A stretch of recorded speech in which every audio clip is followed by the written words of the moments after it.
So welcome back students for the International Marketing Strategy class. Today we are going to see about international trade theories, which you might have already studied in your international business subject. So in this international marketing strategy, they have given us revival of trade theories. So we have to glance back the theories which you learned in your international business, not as deeply as you studied in the previous year, but we have to revive the theories and we have to understand the again basic concepts and the assumption of the theories. So let us begin about what are our theories and what is international trade and all about. Okay.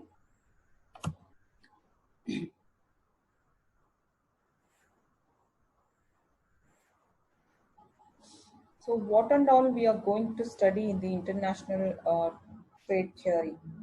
So first we understand what is international trade, and we have different theories about international trade, which is proposed by many economists and business scholars.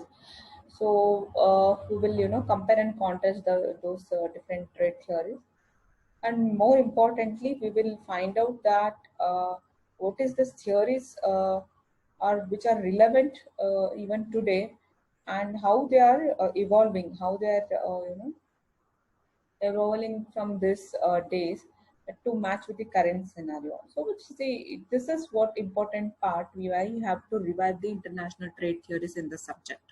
Okay, so because to do international marketing we have to understand what is the trade pattern has evolved from previous couple of centuries, and how it started, how the marketing term evolved, and international marketing term had came to a has came. So that's why we have to compare and contrast different theories which have contributed to this international trade and made us understand what is international trade and all. And we have to understand in current scenario, if you want our company to do business in international market, so how these theories are going to be applicable and how they their assumption would contribute to the new business trends. Okay.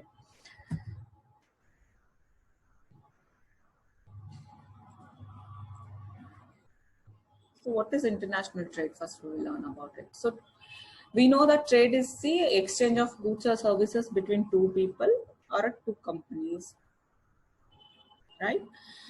Uh, Similarly, international trade is the concept where two people are involved or two entities are involved or two countries are involved. When you're talking about two people, means these two people should be of different countries. Okay, when two entities or a companies we are talking about, means the people different company countries company we are talking about, or two different countries maybe. Okay, so the international trade is exchange of goods or services between two people of a different countries or a two companies of a different countries or a two different countries itself. If it is happening trade between this set of people, means the international trade is happening, means the trade should happen beyond your national border. That's when we call as a international trade. Okay, so international trade theories are developed, different theories developed by different people to make us understand how international trades can be done. Okay, we have many theories. Let us see what are our theories we have. Okay, so theories, here I have given name of the theories, who had given the theory, and in which year the theory was proposed. Okay, so mercantilism is an oldest theory. It is a classical theory. It is a general practice. Nobody has invented that theory, but it is a general practice which were following by the countries and the people who are into a business. So they were following a mercantilism. We can see this from 16th to 18th century, when this Europeans started finding out the en route to different countries, like they invented America, they came to India for trade purposes and all those things. So that is when the mercantilism we are talking about during that time. Okay. Next came to the absolute advantage theory, which is proposed by the father of economics, that is Adam Smith, in the late 18th century. Next came the comparative advantage theory, which is also called as Ricardian theory, which is proposed by David Ricardian in 1817. Then for factor proportional theory, that is Heckscher-Ohlin theory, because these are two people, Heckscher and Ohlin. This named as also Heckscher-Ohlin theory. Next comes the country similarity theory, which is given by Stephen Lender. Then product life cycle theory, then global strategic theory, Porter, national competitive advantage theory we can also call. So these are the different theories proposed by different people during the different time period. Okay, so these theories can be, we have to study all these theories. So first of all, we'll see that how these many theories can be studied. We can study in a different perspective, right? We have given here two segregation, two differentiation of theory. So I have divided here a classical theories, which is called also country-based theories, modern theories of international trade, or firm-based theories. So what classical theories were talking about? They were talking about the country as a whole. They have taken a country business as a country business, and they were talking about a country's economy, country's resources, country's efficiency, like that. Okay, modern, but the philosophers shifted, and they have started thinking about modern theories, which we call. So those theories proposed by different people, they are talking about a company-wise, firm-based. So companies' resources, companies' competitive advantage, about product, about buyer. So they have started proposing theories regarding these factors. So the theories can be divided into theories, two categories of theories. One is classical theory or country-based theory.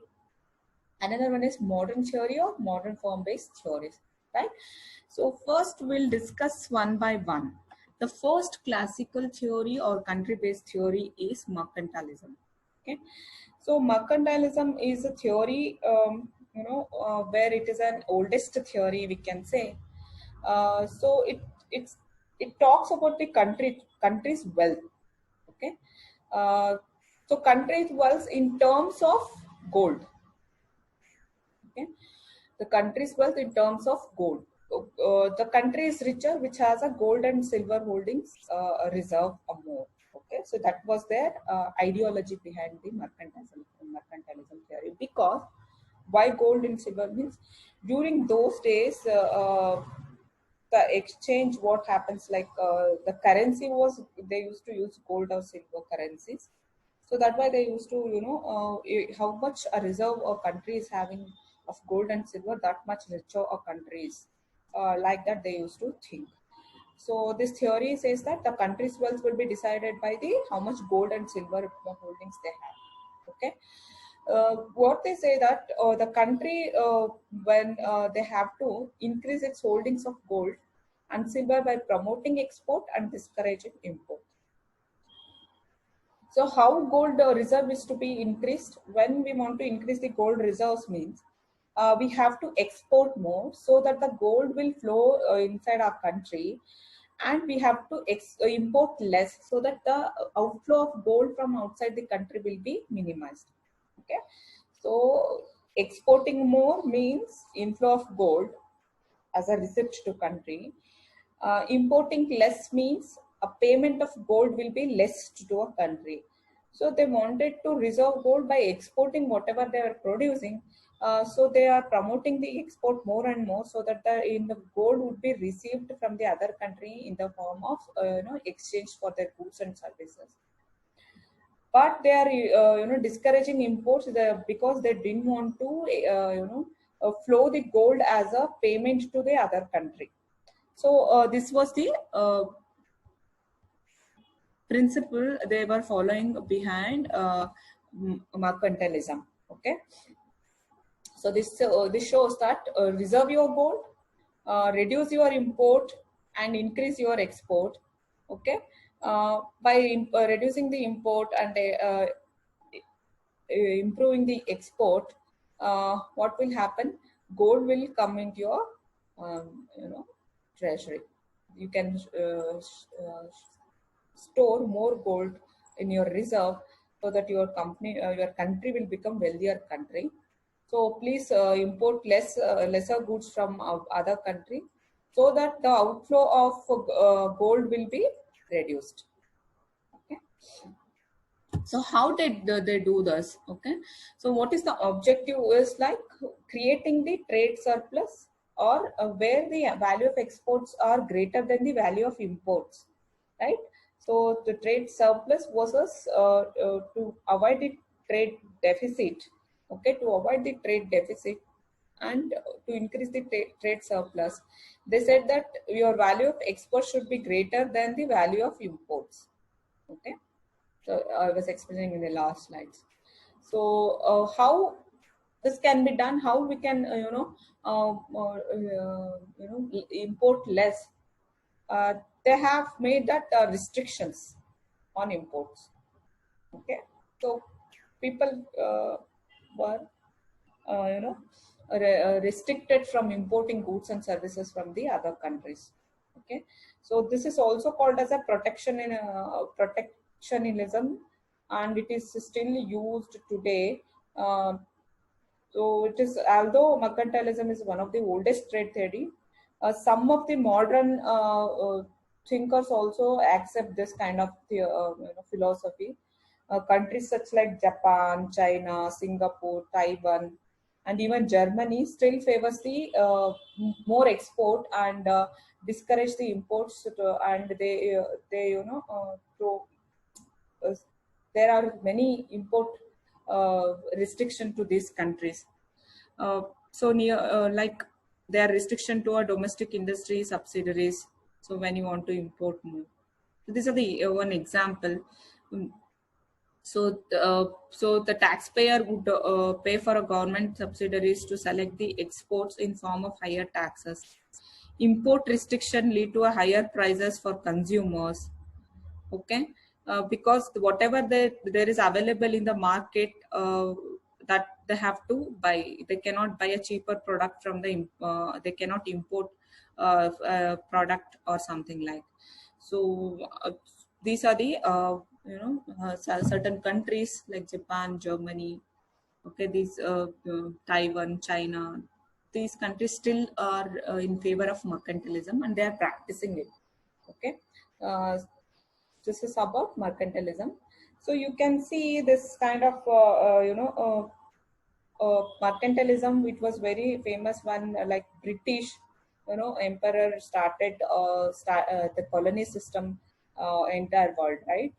They used to take the whatever gold, silver, and resources from the colonial countries, like India, right? India was a colonial country for England those days. Oh, it was under the British Empire, right? So they were like, they were collecting all the resources from the India, and they were increasing their reserves in gold.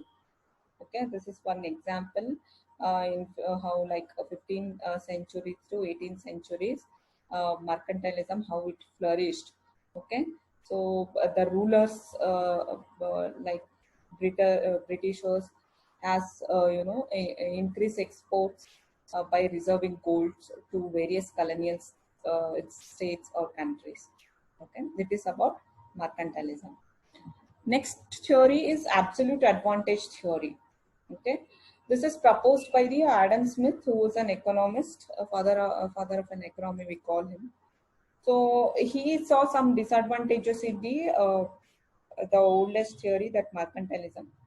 Then he said that the mercantilism should evolve to a new trade theory, and he proposed a theory that, so instead of reserving the gold and restricting the import, okay, by restricting the import, what happens is like the flow of good quality products, the flow of good standard of living would be subsidized in the country. So we should not do that. So what he said that instead of reserving gold and restricting the import, why can't we ourselves concentrate on our ability of production? Okay, so we have to identify that what kind of ability we have, the that we can produce what kind of best goods. Okay, specification of production, right? So if we are two countries, we have to identify that we should be which country is good in or better in producing goods or services of a particular thing. Okay, so in the absolute advantage, there is a assumption that there will be a free trade between the countries. There is no restriction, no regulation from the government. There is no government intervention like in the previous how they are restricting the imports. In the absolute advantage, the assumption was that there will be a free flow of trade between the countries. Okay, there would not be any imposition on export or import. So there is a free flow of free trade we can talk about. There will be a free trade between countries. Then there won't be any government policies or government intervention or restriction from them. And countries should produce the goods which it can produce a best way. Okay, which is a which it can have a specification in producing. Okay, so exchange of goods will take place in the each two countries. Okay, the assumption was there will be two countries. The exchange of goods will take place between these two countries. So the countries, how they will exchange the goods? Suppose country A and country B. Country A will exchange the goods which can it produce better to country B, and in return it will take the country B's product which it is producing better. So they used to the country A and country B, where there are they can produce the best, where they have a absolute advantage of producing in a lower cost. Okay, where they are expecting a lower cost production, so that can be exported to country, and where other countries having in other factor lower cost in producing particular product, it can be imported to this country. So there happens a exchange between those two countries. Okay, so he talked about because of this thing they can increase the efficiencies of production of the both the countries of a particular product. Okay, so this theory also stated that any nation's wealth should not be judged by how much gold or silver it is having in its reserve, but it has to be judged by the living standard of the living of the people. So that is why the difference between these two theories is there was a restriction from the government or a country of a free. There was no free flow of trade. In absolute advantage, there is an assumption that there between two countries there will be free flow of trade, and there is no any restriction of anything, and the people can buy things from the other country where the country is producing the best product. The other country is producing the best about any particular product. They can import it, then they can improve their standard of living by importing good quality products from the other country. Okay, I have given an example here to understand the absolute advantage theory. We have two countries, country 1 and country 2, and two commodities, commodity A and commodity B. Suppose both the countries are producing both the commodities. Commodity A is produced by country A as well, commodity B and country 2 as well. And commodity 1, country 1 is producing commodity B as well, and country 2 is also producing commodity B as well. So both the countries are producing both the commodities. Okay, now we will have to think about for country A to produce commodity, country 1 to produce commodity A, it is taking 20 labor unit. Okay, wherein for country 1 to produce commodity B, it is taking 10 labor unit. Okay, country 1 to produce product A, 20 labor unit is required. Similarly, to produce commodity B, 10 labor units is required. Okay, so it is having advantage, low cost benefit in this. Okay. Next, country 2 is producing from the 10 labor unit, and commodity B will be produced in 20 labor unit. Okay. So here you can see that country 1 can produce B in a better way, because it is the cost of labor is only 10 here. Okay, to produce one product, say for example, to produce 1 kg or 1 ton of rice, it is only 10 labor unit is required. So the cost is lesser in the product B. Okay. Similarly, country 2, to produce the 1 ton of wheat, the cost is 10 labor unit. So we can say that commodity A is rice, commodity B is wheat. Let us discuss this again in from beginning, right?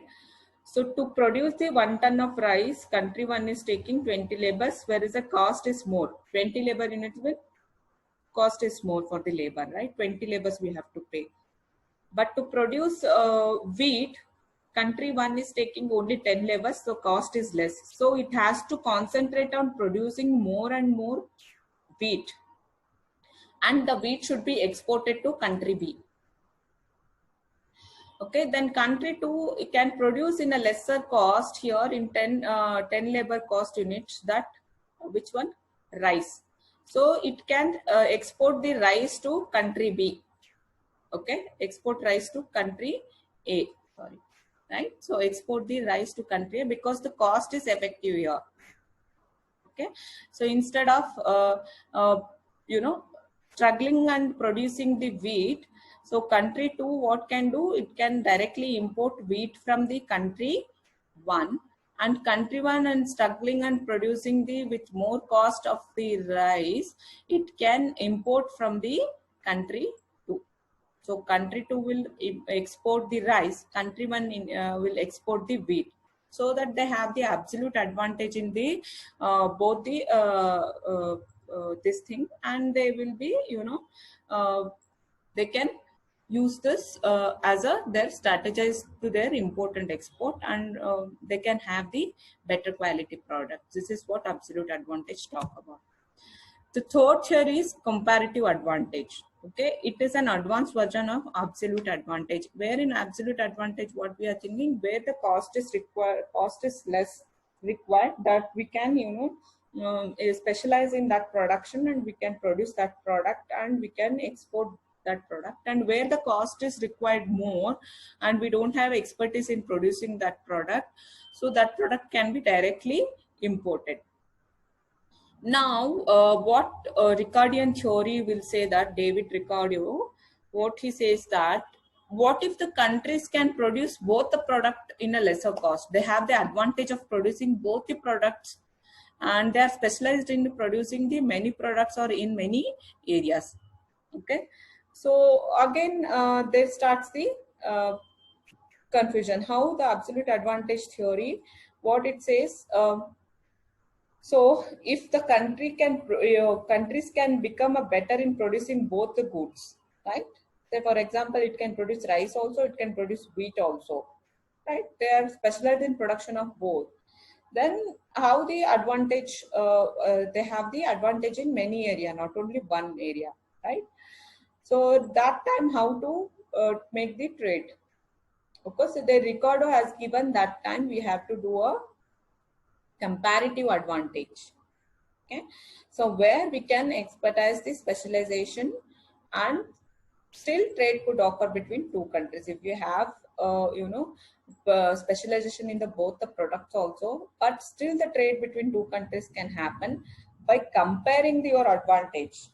Okay, there in the absolute advantage we were just saying that only whenever there is a advantage of producing one on one specific thing, we are deciding that we have a absolute advantage on this thing, and we can produce more and more by using this advantage, and we can become specified production in this particular thing. But in absolute advantage, what happens if the country has the advantage of both the products, producing the more than one product. And that time also we can have a trade between two countries. It is not like I can produce both the goods. I'll not import any goods and I'll just keep on exporting, right? So what they said that you still can have a trade between other country by comparing your advantages. So that is comparative advantage. How the comparative advantage will take place? Okay, I have taken this example from an article in the internet. So this says, this article I'm going to read now. So listen carefully and it will explain how the comparative advantage will happen. So Mirinda is a Wall Street lawyer who charges $500 per hour for legal services. Okay, she's charging 1 hour, $500 where she is giving a legal services. It turns out that Mirinda can also type faster than the administrative assistant in her office. So in her office, when an administrative assistant is there, Mirinda herself can type better than the administrative, assistant who is there in the office. So for administrative office assistant, they were paying $40 per hour. Okay, Mirinda was earning $500 per hour. Administrative for assistant, they were giving $40 per hour. Mirinda's job is to give the legal services. Administrative assistant job was to give the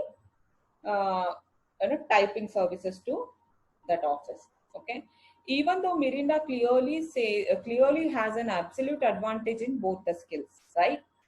She's a good lawyer. She can give legal services also, and she can type better than the office assistant also. She is having an absolute advantage in both the skills.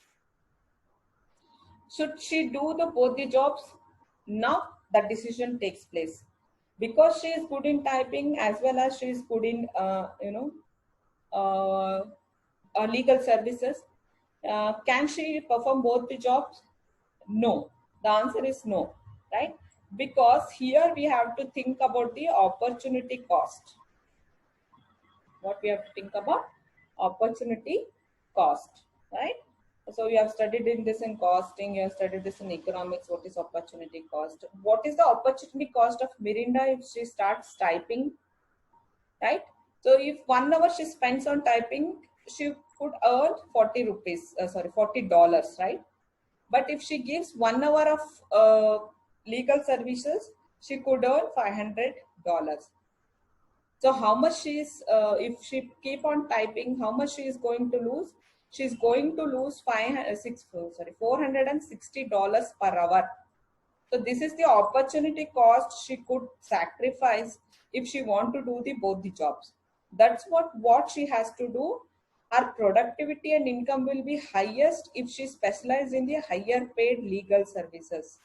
Okay, she is having more advantage in giving legal services because of she is good in typing also, in legal services also. She cannot keep on doing both the job. She has to think about the opportunity cost and she has to go for the highest paid job where she can get 1 hour $500, right? So she can identify some recruit some qualified administrative assistant, and instead of doing typing work herself, she can outsource or appoint an assistant who can type faster than but still it might be a slower than Mirinda, but she has to think about the opportunity cost and she has to give the legal services, not the typing job. So this is how we have to compare that what is my opportunity cost. If I'm good, the country is good in producing many products, they have an absolute advantage in many aspects, not only labor, maybe natural resources or anything, right? But they have to compare the opportunity cost of producing both the products, right? So wherever it is possible, where I can be more advantageous, I have to produce those goods and export those goods. Where I'm less advantageous, though I'm advantageous, but less advantageous in compared to the previous product. Okay, so there I can import the product from the other country. So this is how the trade happens between two countries. Okay, so it talks about the relative productivity, not absolute productivity, specified productivity. So we have to differentiate between absolute advantage and absolute productivity, right? So the person or a country will specialize in doing what they relatively better. Like Mirinda, she is relatively better because she is earning more. She was working both the side one hour, right? But she was earning more in legal services, and that is relatively better. Okay. If we talk about today's current scenario, in reality, if you if you contrast this theory comparative advantage, the world economy is become more complex now. It is not only between two countries. In the comparative advantage, we are talking about only country one and country two. But in reality, the countries are not only between two countries that trade is going to happen. And it is, we cannot think that free trade is there, right?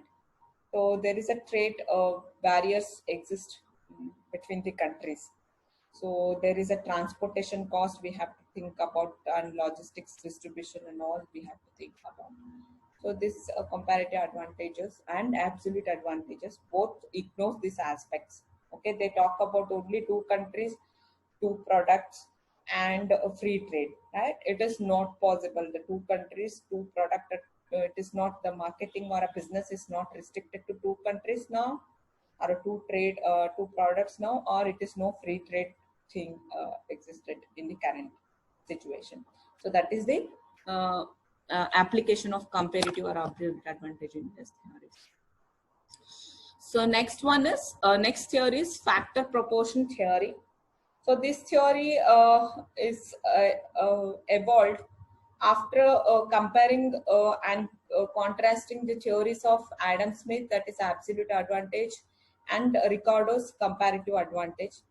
They thought that both the theories will not help the country in getting the any advantages.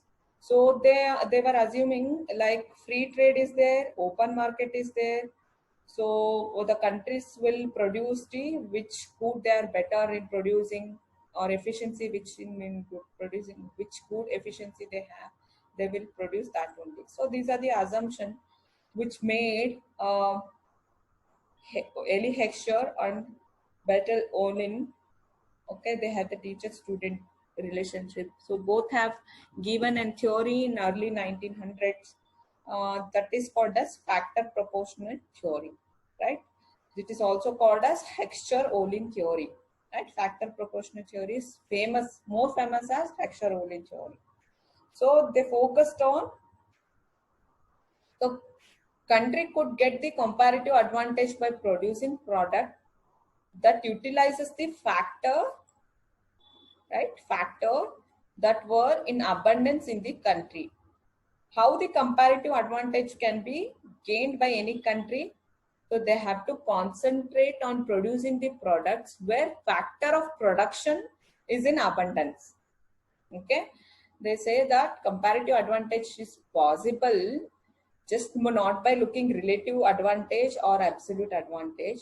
The country should give a concentration towards the factors of production.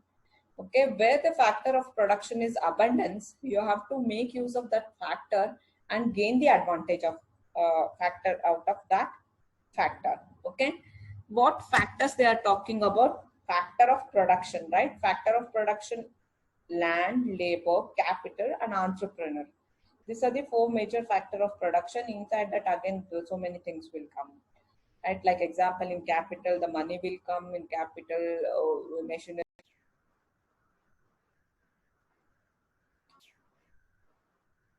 So Heckscher-Ohlin has given this factor production proportion theory, which is based on the factor of production. So they said that the theory was based on the country's production factor, that is land, labor, capital, which provides funds to the for investment of plant and equipment and etc. Right? So when we talk about capital, one thing.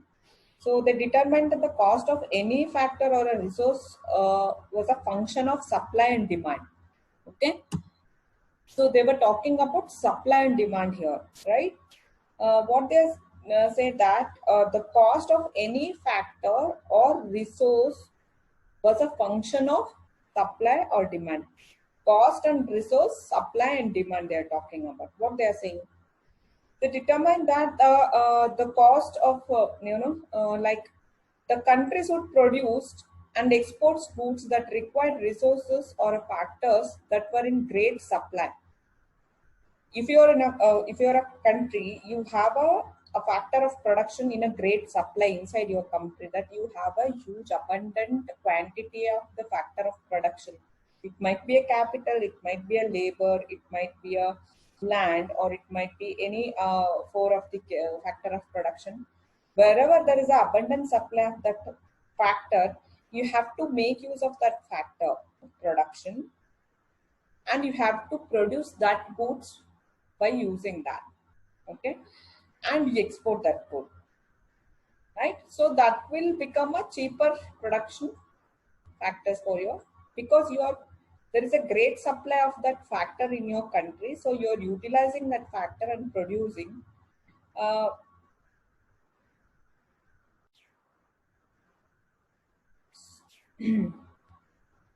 then in contrast, countries should import the goods that require resources where short supply. So when you don't have any factor of production among these four factor of production, we don't, in your country there is a shortage of capital, maybe a shortage of labor, or a shortage of skilled labor, or shortage of land. You don't have a land to establish the factories and all. Any shortage it might be among the factor of production. That shortage you don't produce, because that would add up to your cost to your production. That's what you import such kind of products from the country where it can produce, the country which it can produce in a cheaper way. So they say that wherever the abundance of a factor of production is there, you make use of that factor of production, that will leads to a cheaper cost production to your country. So you produce such goods and export it, right?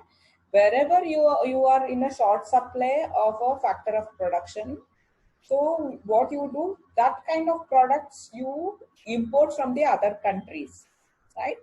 So that is the very simple theory. Like we'll take an example to understand this. Okay, there is an Indian lady and a Chinese lady, both are stitching. Okay, they're working in garment factory. Oh, India and China have a abundance of human resource, right? So that is a cheap labor we get. So that's why the labor intensive industries we could find more in China, we could find more in India, like textile industries, garments, okay, assembly.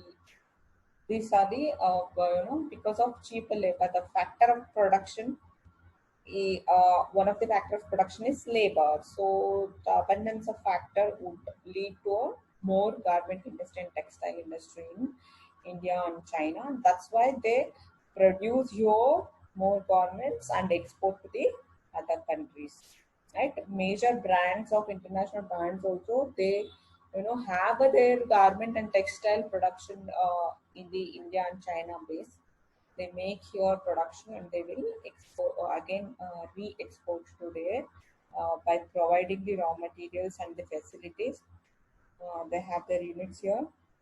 Then they after the finished goods is done, they'll re-export it to their own country. Okay? That is again this is again a development of multinational firms. Example from how the export of raw material, then the import of finished goods will happen. That is a different theory we will talk about. So now you understand in this theory, factor proportional theory, that wherever the abundance of factor of production is there, make use of that production and produce those kind of products and export it. Wherever you are not possible, like softwares, right? Softwares are best produced in United States of America. Even though Indians are producing there, but that is produced in the American countries and in America, right?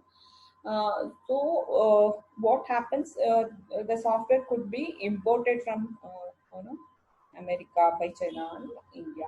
We can handicrafts, agricultural products, Ayurvedic products, pharmaceuticals, garments, textiles. We can export to the America, and America then exports kind of wines, um, mobile phones, automobiles, softwares, digital products like applications, entertainment applications. These kind of things we can import from the um, United States of America. So this is how the trade should happen between two countries. That is proposed by um,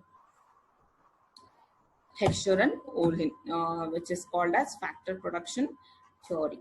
Okay, factor proportional theory, which is proposed by Heckscher and Olin. So this is about the traditional theories of traditional or classical country-based theory, where they have talked about how countries should reserve gold by importing, restricting the import and exporting more and more. Okay, by exporting more and more, there won't be goods remained for the purchase of the domestic people, and they won't get the standardized product from the outside any countries. So their standard of living could be, affected. That's how mercantilism is criticized, and reserving gold would not make a country wealth decide about the country's development. So then the Adam Smith given an absolute advantage. He said that wherever we have a efficiency in production, make use of the efficiency, and that will give us a cheaper cost production efficiency. Make use of that and produce more products, and you can export that product to a country, and in return that other country will give you the product where it can produce more efficiently. So the exchange happens freely between these two countries, and there are only two products and two countries are involved, and the free trade is there. In comparative advantage also, the free trade is there, two countries are there, but the comparative advantage says that the countries would have many advantages, not only one advantageous factor. They have many specification or advantages in producing the goods or services. It can produce more than one product or a good better than the other country.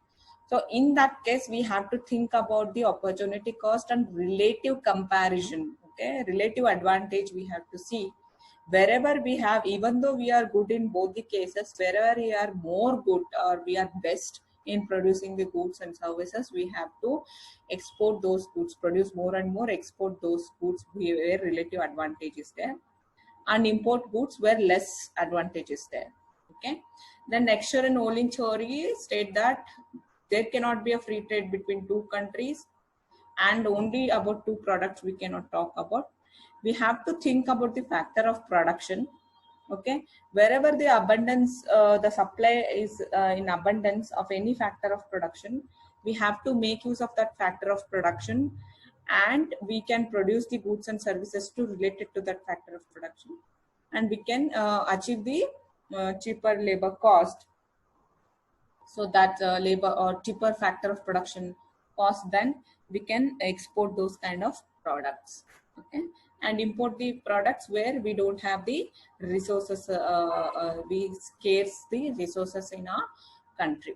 Okay, so these all theory talked about only countries advantage, countries gold reserve, countries relative advantage, or countries factor of production. Right, these are all the theories which are given by the economists. Modern firm-based theory was given by economists as well as the business scholars, business professionals, and business researchers, professors and all. So they started thinking about if we are shift our thinking from country-based to company-based. Okay, so this ignorance was there. They were in the classical country-based theory, they were talking about country as a whole. So in the modern firm-based theories, they started talking about the company-wise, like they have to think about when they want to trade. The companies has to think individually how they have to do the business. So this would be discussed in the next class, the modern firm-based theories. So I'll be discussing about this theory in the next class. I hope you have understood the country-based theories or classical theories of international trade. Thank you for listening to me. I hope you are following.